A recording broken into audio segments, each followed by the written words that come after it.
I am Michael Brian P. Lumaban, DIT student at St. Paul University, Philippines. And this is what I learned on IT assurance and security. Information security is a process of protecting data from unauthorized access used to disclose, destruction, modification, or disruption. The term information security, computer security, and information assurance are frequently used interchangeably. Those fields are interrelated and share with the common goals of protecting the confidentiality, integrity, and availability of information. The President and his military commanders have long understood the importance and necessity of protecting information about their military capabilities, number of troops, and troop movements, such as information falling into the hand of the enemy could be disastrous. Government, military, financial institution, hospital, and private businesses must a great deal of confidential information about their employees, customers, products, research, and financial status. Most of this information is now collected, processed, and stored on electronic computer and transmitted across network to the other computer. Should confidential information about the businesses such as customer, finances, or new product lines falls into the hand of competitors, such as a breach of security could lead to lost business lawsuit or even bankruptcy of the business. Protecting confidential information is business requirements and in many cases it also legal requirements, and the some would say that is the right thing to do.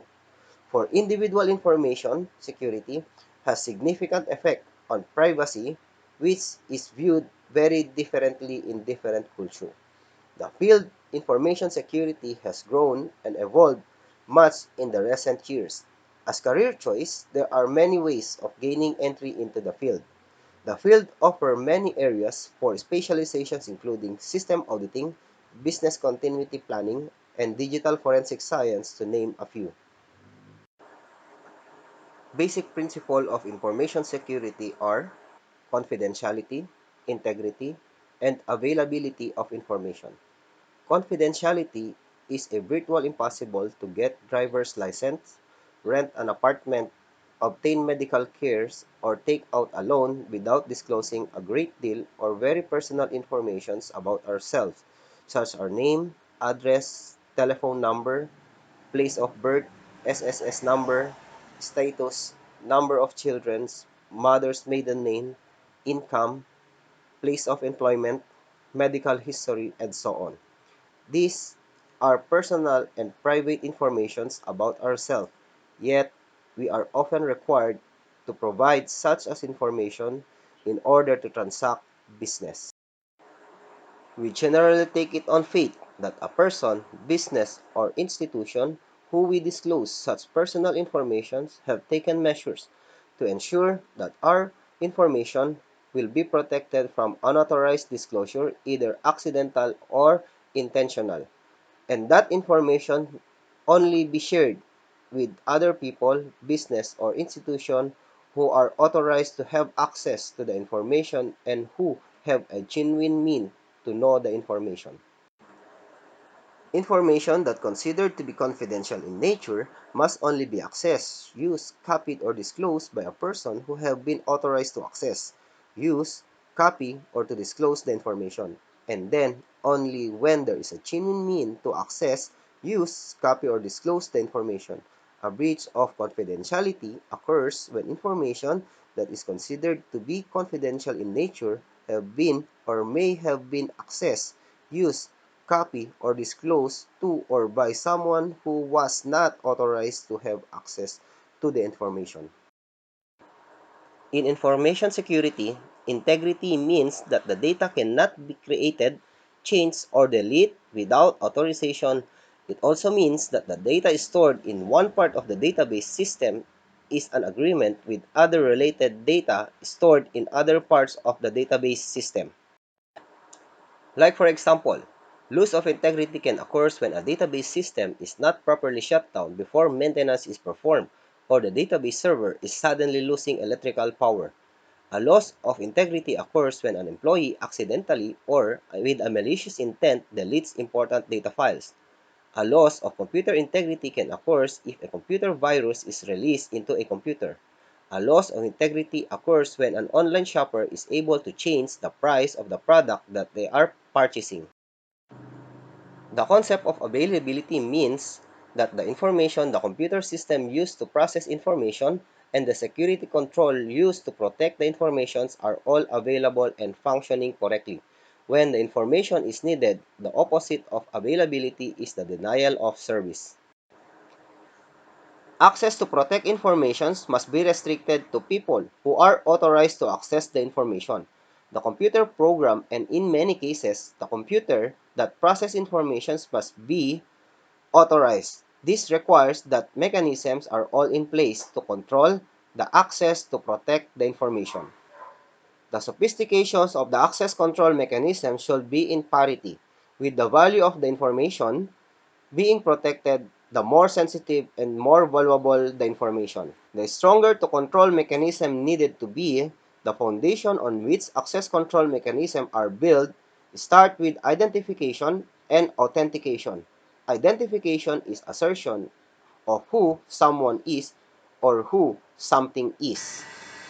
If a person make a statement like, "Hello, my name is Michael Bryan," they are making a claim of who they are. However, the claim may or not may be true before Michael Bryan can be granted access to protected information. It will be necessary to verify that the person claiming to be Michael Bryan really is Michael Bryan. Identification is the act of verifying the claim of identity. When Michael Bryant goes into a bank to make a withdrawal, he tells with the bank teller, "I am Michael Bryant," which is a claim of identity. The bank teller requires us to present two valid ID with photos, complete name, and signature. The teller checks the presented ID for verification. There are three different types of informations that can be used for authentication: something we know, something we have, or something we are. Example of something we know are PIN number, password, or your mother's maiden name. Example of something we have are driver's license, magnetic swipe card. Example of something we are if refers to biometrics like fingerprints, palm print, voice print, and retina or eye scan. Strong authentication, providing information from two or three different types of identification information. Computer nowadays, the username is the most common forms of identification and the password is the most common form of authentication. Username and password have served their purpose, but in our modern world, they are no longer adequate. Username and password are slowly being replaced with more sophisticated authentication mechanism. After a person program or computer has successfully been identified and authenticated, then it must be determined what information resources they are permitted to access and what action they will be allowed to perform called authorization. Authorization to access information and other computing services begins with administrative policy and procedures. The policy prescribes what information and computing service can be accessed by whom and under what conditions. The access control mechanisms are then configured to enforce those policies. Different computing systems are equipped with different kinds of access control mechanism. Some may offer a choice of different access control mechanism. An access control mechanism, a system offer based upon one of the three approaches to access control, or it may be derived from a combination of three approaches. Information security uses cryptography to transform unusable information into a form that renders it unusable by anyone other than authorized users.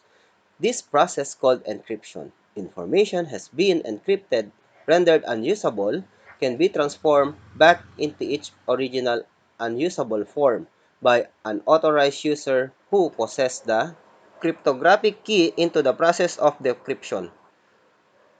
Cryptography is used in information security to protect information from unauthorized or accidental disclosure while the information is in transit either electronically or physically, and while information is in storage.